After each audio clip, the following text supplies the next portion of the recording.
What is up, everyone? Welcome to the channel. So right now I'm about to get into this Pooh Shiesty, the real Menace of South Memphis, presented by trapgeek. So let's get to it. On some real shit, I gotta keep it so 100. I ain't never like you, cuz. I ain't gonna lie, I ain't never like your ass. I ain't never liked you, cuz. You know I ain't like you. In the street, like, we ain't gonna talk about that on here, though. Who been sliding on the E-way and you know we bumping breaking news. Big MC2, bitch, I'm sliding this away to do. Look, I ain't gonna do screw. Now I'm smiling when you drink the 2-3 with the draw like LeBron. When I was hustling, I always was playing Memphis rappers. I felt like they had such an underground scene. That's what I gravitated to. Like the most gutter music is what I want to hear. Police and prosecutors say Pooh Shiesty was part of the group that ended up in this parking lot that October afternoon where the shots flew, and it happened right across the street from the police department and town hall here in Bay Harbor Islands. Alright, what's up, everybody? Probably the most requested artist for me to make a video on right now is Pooh Shiesty. It's one of the biggest movements in rap and it's coming out of Memphis, but for a lot of folks, it feels like he came out of nowhere. Last week, Shiesty was second only to Drake for the most streamed artist in the country. There's a reason everyone's drawn to him. Pooh Shiesty's crew, Chopper Gang's gotta be one of the wildest in the industry, and the music reflects it. Doesn't matter how many billboards all over the country have his face on it. Doesn't matter he's signed to a major label deal with Gucci and Atlantic, selling 60K the first week on his debut album. Shiesty will still rob a dude in Miami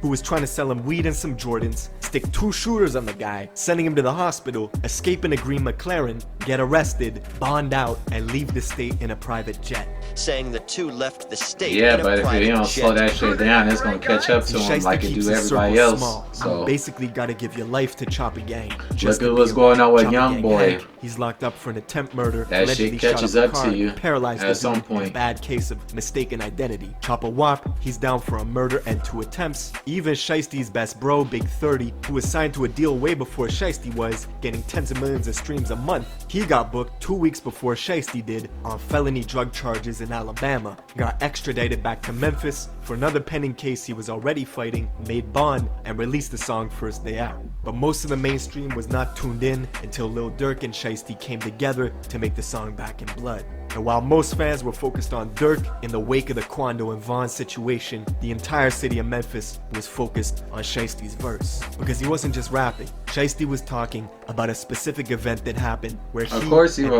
members of his crew went to a rival house in Memphis and robbed a bunch of guns from them. That's why in the lyrics he says, "Yeah, you know who took that shit from you, come get it back in blood." On the song, Shiesty's talking directly to them. We ain't mad, Scott. We want you to see this face. You niggas know who it was did that to y'all. You niggas know. The rival gang's called EBG, and them and Shiesty have had problems for many years locally in Memphis. EBG being from the north, Shiesty being from the south, it plays into this divide that's long existed in the city. But now the Back in Blood song is worldwide, hitting the number 8 spot on Billboard charts, getting 50 million views on YouTube in 1 month, forcing EBG, who aren't even rappers, to respond over the same Back in Blood beat. The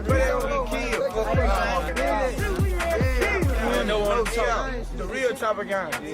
Their remix got taken down a bunch of times, each time getting hundreds of thousands of views in days. Of course it's gonna get taken down because it ain't they beat.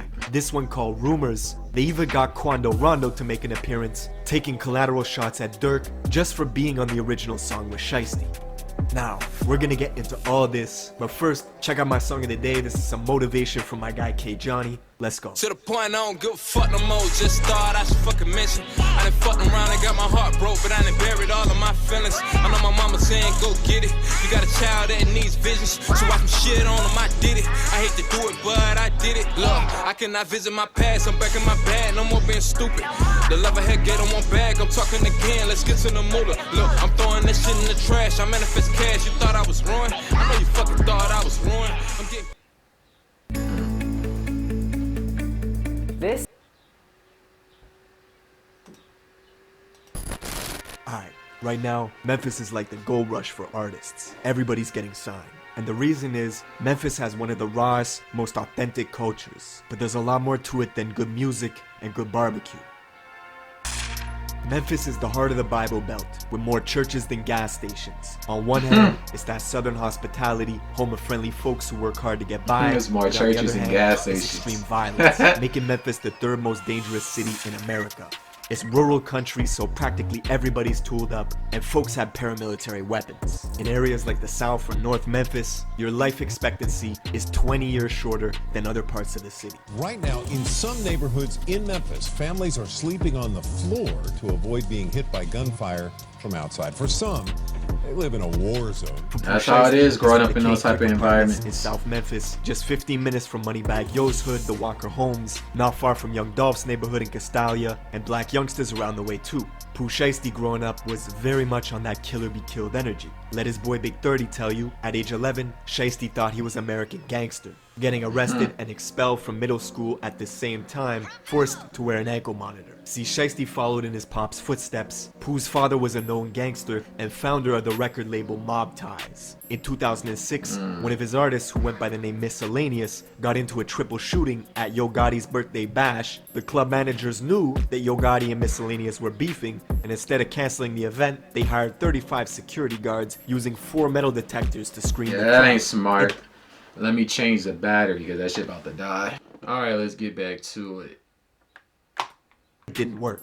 That same year, Shiesty's father was convicted of being an accessory in the murder of a local female DJ, which put him on supervised parole. Even with the law breathing down his neck, his pops was still hustling for almost a year, bringing in money under the radar from a trap house on a street called Porter. The house fell on a dead end and looked like it had been abandoned. But little did Pooh's father know, Memphis police had been monitoring the spot for months. One day, his father was in there. They had the measuring cups by the stove, the digital scales on the kitchen counter. One of them had weed, the other had cocaine. Suddenly, there was a loud boom as the front door busted open, and cops bursted in, rushing apartment 3 that was just up the stairs. As the cops ran up, this 75-pound pit bull came sprinting around the corner and leaped at their necks, so the officers shot it 3 times before the dog retreated to the kitchen and later died. In the chaos, you could hear yelling, "Go, go, go," as people ran from apartment 3 to apartment 4, trying to escape.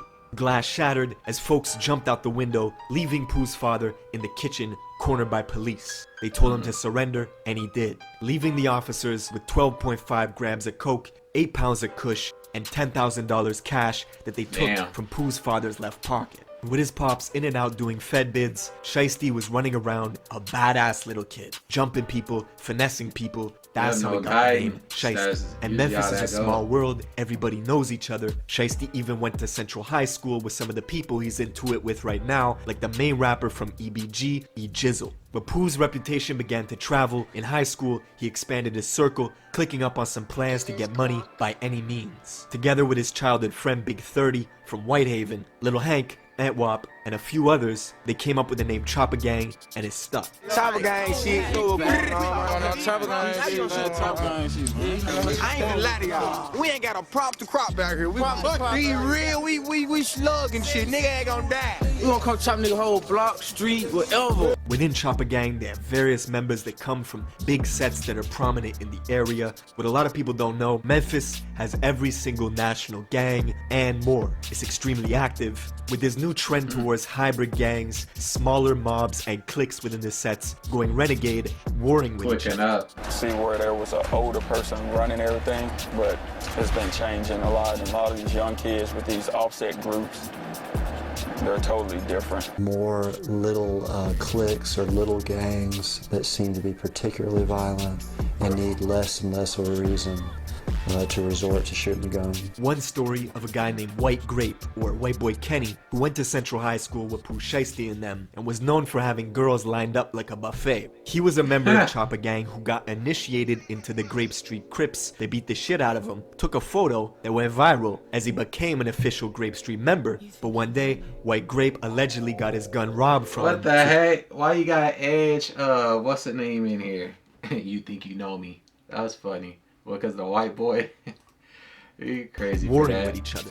See where there was a it'll go viral. You see a white boy it's been changing around a bunch of dudes holding pistols. These offset groups. First they're gonna look into that. They're totally different. More little cliques or little gangs that seem to be particularly violent and need less and less of a reason to resort to shooting the gun. One story of a guy named White Grape, or White Boy Kenny, who went to Central High School with Pooh Shiesty and them, and was known for having girls lined up like a buffet. He was a member of Choppa Gang who got initiated into the Grape Street Crips. They beat the shit out of him, took a photo that went viral as he became an official Grape Street member. But one day, White Grape allegedly got his gun robbed from him, so Choppa Gang had to cut ties with him, basically disowning him. Only for White Grape to catch a murder case months later after a drug deal went wrong and clients tried to pay him with counterfeit money, so he shot and killed one of them. Now, Choppa Gang continued spreading their enterprise, planning bigger licks that brought more danger. Shiesty himself says before the age of 15, you're gonna lose a close friend in Memphis. Guaranteed someone close to you is gonna get killed. Around 2016, he lost his best friend Trede, which turned his heart cold.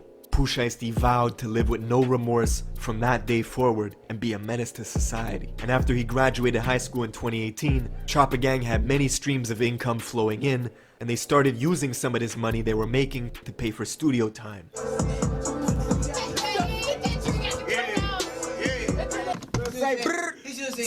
I just turned up. You said brrr.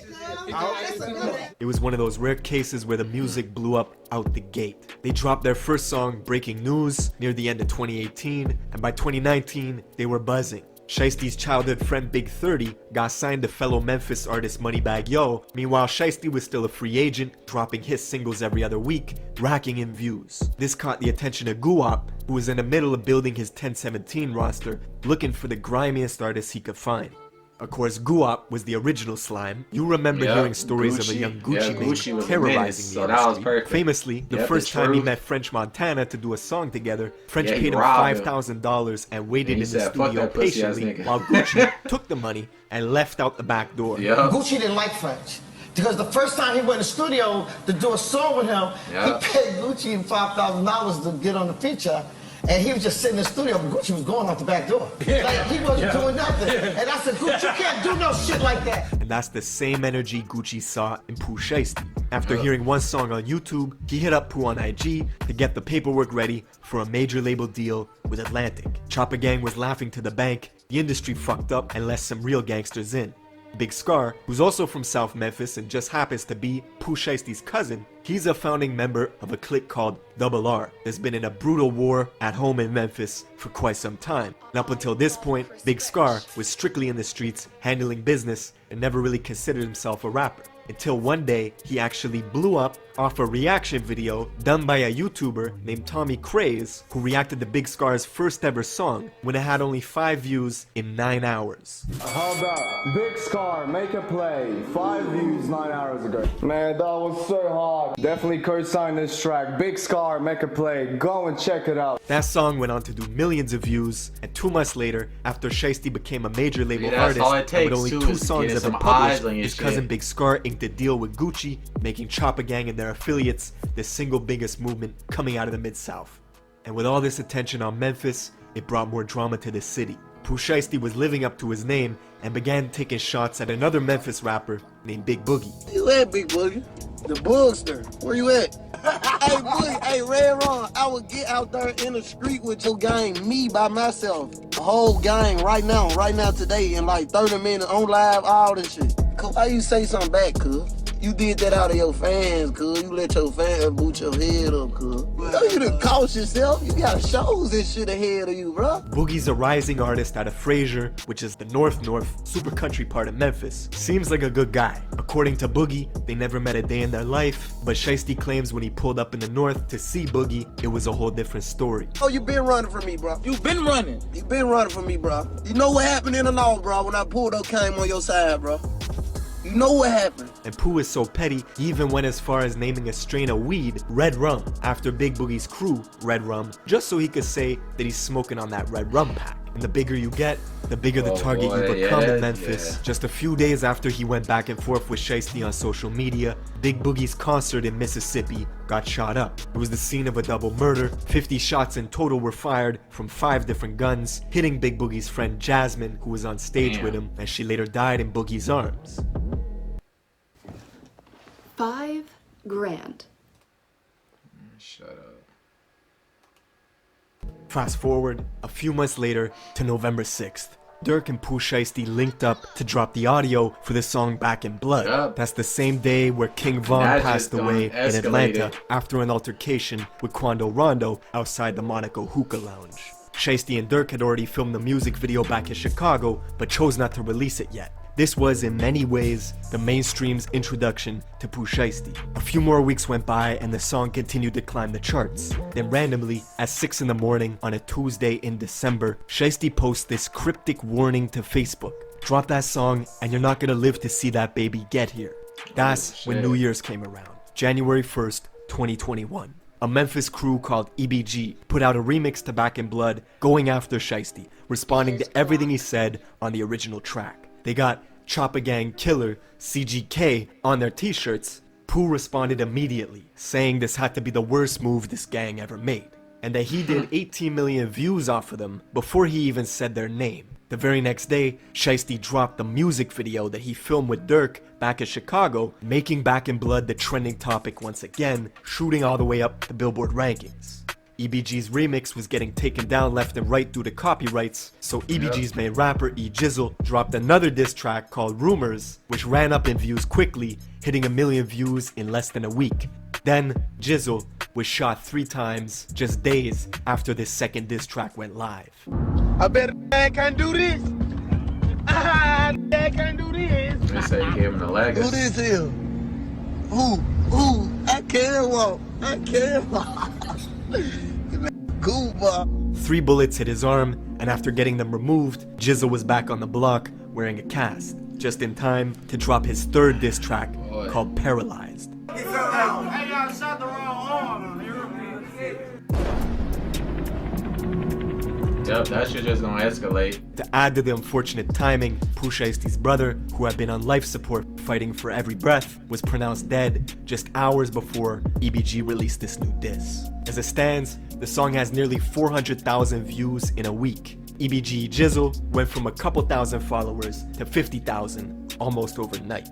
And Memphis has pretty much been in a frenzy ever since.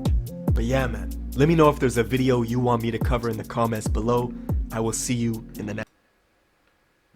That's fucking crazy. Yeah, that's just how it be. That's like the Dolphin Gotti situation. Just like that. Rival crews. No bullets exchanged on both sides. That shit fucking crazy. But yeah, the way you can't move like that forever and don't think something not gonna happen. So if he don't change the way he moving, he gonna end up on the wrong side of some stuff. So yeah, a lot of times it don't really be about nothing, but you know, it is what it is. Shit fucking crazy, but that's going to pretty much do it for my reaction. As always, I appreciate you all for tuning in. Before you go, be sure to drop a like and a comment below. And until the next one, peace.